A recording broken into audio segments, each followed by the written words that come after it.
Alba sulla laguna.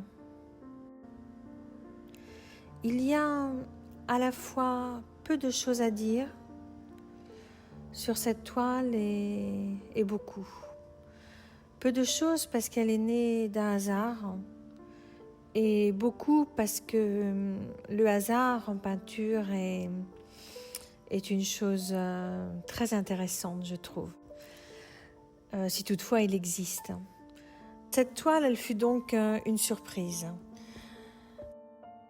Cela faisait déjà plusieurs mois que le confinement, le premier, je veux dire, avait été décrété ici en Italie et que les boutiques étaient fermées. Je n'avais donc plus de toile pour peindre, mais en milieu d'année, certains commerces étaient autorisés à réouvrir, dont la Beppa à Castello, qui est mon fief, mon adresse préférée dans Venise, parce qu'on y trouve tout, mais vraiment tout, du tournevis à la crème solaire, de la paire de chaussettes au plus fin des pigments, et des brosses, des pinceaux, et du linge de lit. C'est donc des draps que j'achetais, et j'étais très heureuse de pouvoir continuer à peindre.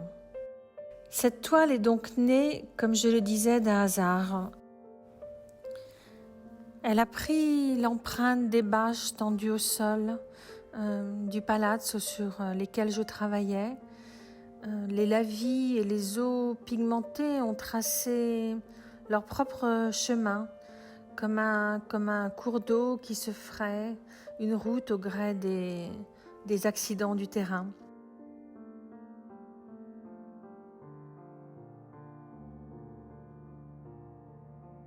Et c'est en la détachant de son support qu'elle m'est apparue.